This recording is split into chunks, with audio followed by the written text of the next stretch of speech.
আল্লাহ তাআলাকে জিজ্ঞেস করে, ইয়া আল্লাহ মা আক্তুবু, what will I write now, আমি এখন লিখব কি? আল্লাহ তাআলা বলছেন উক্তুবিল কাদরা, তুমি তাকদীর লিখে দাও। জোরে বলে সুবহানাল্লাহ। আপনি এখানে পৃথিবীতে আসবেন, তারপরে জন্মগ্রহণ করবেন, কত বছর আপনার বয়স পাবেন, কতগুলো রিজিক পাবেন, আপনার স্ত্রী হবে কিনা, কয়টা সন্তান হবে, আপনি নামাজি হবেন না বেনামাজি, আপনি শরাবি হবেন না জুয়ারি, কি হবে, এই সমস্ত জিনিস আল্লাহ তাআলা আপনাকে পৃথিবীতে প্রেরণ করার আগে, পৃথিবীটা বানানোর আগে লিপিবদ্ধ করে দিয়েছেন লৌহে মাহফুজের মধ্যে। এটাকে বিশ্বাস করা, এটা হলো ঈমানের অঙ্গ। জোরে বলে সুবহানাল্লাহ। কেউ যদি বলে আচ্ছা আর কি, আল্লাহ তাআলা বলছেন ওয়াল বাসি বাদাল মাউত, মানুষ যখন মরবে ভাই, মরার পরে কবরে গেল, কবরে গিয়ে মাটি তাকে ধ্বংস করে দিবে। ভালো বললো, মরার পরে কি মানুষ শেষ হয়ে যায়? একদম শেষ না।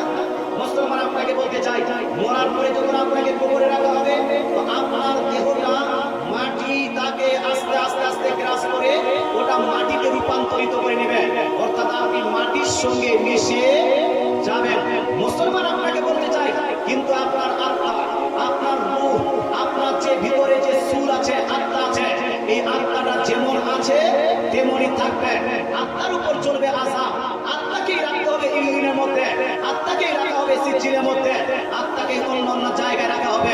এক কথায় মানুষ মরে যাওয়ার পরে আপনার শরীর থেকে আলাদা হয়ে যাবে আত্মাটা, শরীর ধ্বংস হয়ে যাচ্ছে অথবা মাটিতে পরিণত হয়ে যাচ্ছে, কিন্তু আত্মা থেকে যাচ্ছে। এই আত্মা দিয়ে আবার হাসরের ময়দানে আল্লাহ তাআলা এই আত্মাগুলোকে ডেকে তার মধ্যে মাংস জড়িত করে মানুষকে পূর্ণাঙ্গ রূপ দিয়ে হাসরের ময়দানে ডাকবেন। এটাকে বলা হয় বাসি বাদাল মাউত, মরার পরে আবার জীবিত হওয়া। বুঝা গেল? মরার পরে আবার জীবিত হওয়া, এটা প্রত্যেক মানুষকে বিশ্বাস করতে হবে।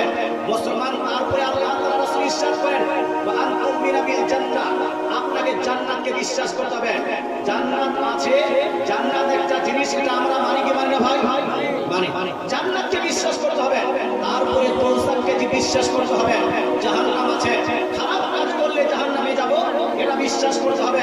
ওয়াল মিজান, আর মিজান, আপনি দুনিয়াতে যা কিছু করছেন, ওয়া ইয়ামাল মিসকালা যারাতিন খাইরান ইয়ারা ওয়া ইয়ামাল মিসকালা যারাতিন শাররান ইয়ারা, পৃথিবীর মধ্যে ছোট থেকে ছোট যদি আপনি নেকি করেন সেটাও লিপিবদ্ধ আছে, ছোট থেকে ছোট যদি আপনি গুনাহ করেন সেটাও লিপিবদ্ধ হয়েছে। এই নেকি এবং গুনাহ দুইটাই মাপা হবে, যেই জায়গায় মাপা হবে সেটাকে বলা হয় মিজান। কি বলা হবে? মিজান। আলোচনা কি বুঝতে পারছেন ভাই? হ্যাঁ, মিজান, এই মিজানটাকে বিশ্বাস করতে হবে মুসলমান। তাহলে আপনাকে বলতে চাই, কেউ যদি আল্লাহকে বিশ্বাস না করে সে মুসলমান বা মুমিন হতে পারে না। কেউ যদি রাসূলগণকে বিশ্বাস না করে সে ঈমানদার হতে পারে না। কেউ যদি ফেরেশতাগণকে বিশ্বাস করে সে বিশ্বাস না করে সে ঈমানদার হতে পারে না। কেউ যদি তাওরাত, জাবুর, ইনজিল, কোরআন এই সমস্ত কিতাবকে বিশ্বাস না করে সেও ঈমানদার হতে পারে না। যেই ব্যক্তি কিয়ামতকে ডিনাই করে দিবে, কিয়ামতকে বিশ্বাস করবে না, এই ব্যক্তিও মুমিন বা ঈমানদার হতে পারে না। জান্নাতকে বিশ্বাস করতে হবে, জাহান্নামকে বিশ্বাস করতে হবে, মিজানকে বিশ্বাস করতে হবে, তাহলে হলো ঈমানদার। জোরে বলে সুবহানাল্লাহ। এবার আপনাকে আমি জিজ্ঞেস করি, প্রথম ক্যাটাগরি আল্লাহ বলেছেন ইল্লাল্লাযীনা আমানু, যারা ঈমান এনেছে। আচ্ছা বলেন তো ভাই, আপনারা আমরা সবাই একটু হারা করবেন, আল্লাহকে বিশ্বাস করি কি করি না? এই করি কি করি না?